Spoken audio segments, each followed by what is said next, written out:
So now you've got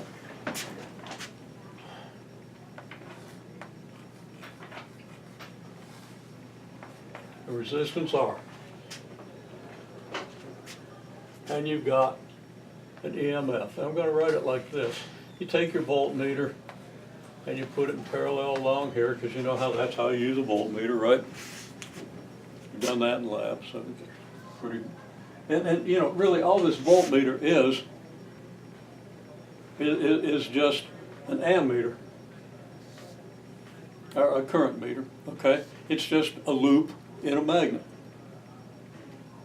And then this has a high resistance, which means the current will go through here, and only a little tiny bit of current will take this branch. Okay? So you shut off just a little bit of current here,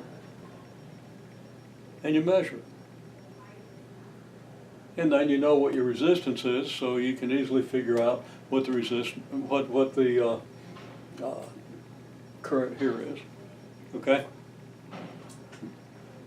There's a little inaccuracy because this thing doesn't know what kind of resistance you got here. Okay? And you can work out the details of that. It's not difficult. So it's just a basic little network right here. Okay, now you got a source of EMF out here from whatever, and maybe this is part of a circuit diagram that would cover the whole wall. Okay? But at least you know right here, with reasonable accuracy, what the voltage is across here. Okay? So we've got some voltage across here, and we want to know now what's the current. Well, that's real easy, right? Take voltage, divide by, you still got the current. Now, how much energy? Here. So,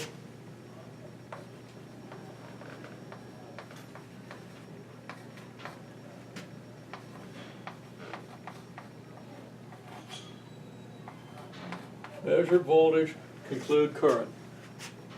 Okay? So now you know what? The voltage across there, the potential difference, right? And the current. Can you figure out now at what rate you got to supply power to this thing? Like if you're cranking the generator, how much energy you got to put into this thing to maintain that current? Or if it's part of a bigger circuit, you know, how much of the energy in that circuit is being dissipated through this resistor? How do you figure that out? Well, your immediate impulse is hopefully, well, what's V mean? Potential difference. What are the units? Work per unit charge. Work per unit charge. What's I? Charge per second. Well, Charge per unit of time. Now, if you take work per unit of charge and multiply it by charge per unit of time, what do you get? work per second. Yeah, you get work per unit of charge,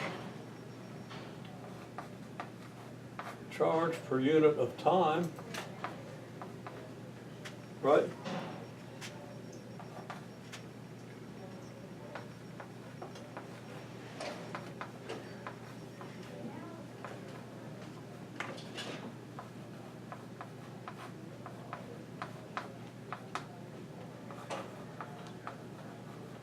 So there's work per unit of time, that's power, right?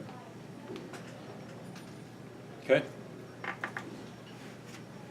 So now you know how to get the power dissipated through a resistor. So if I give you a circuit, and of course you apply Kirchhoff's laws, you know, current around a loop, I mean the voltage around a loop is zero, conservation of energy. Total current into the node, to a branch point, is zero. Put that together, get simultaneous equations, solve them using a matrix. If it's too big, throw it into a piece of software. Okay? And you have all your currents and all your voltages. Okay? So you can figure out the voltage through every resistance, so you know how much energy is being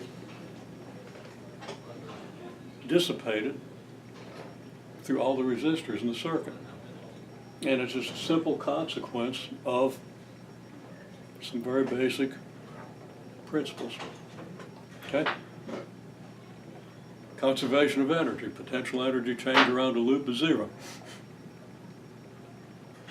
You can't accumulate charge at a branch point.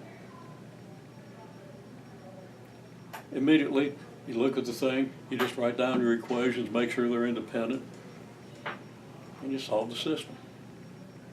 Use an augmented matrix, use matrix inversion, just, solve it as you would simultaneous equations in an Algebra 2 class. Okay? So there we have it. So this is real important.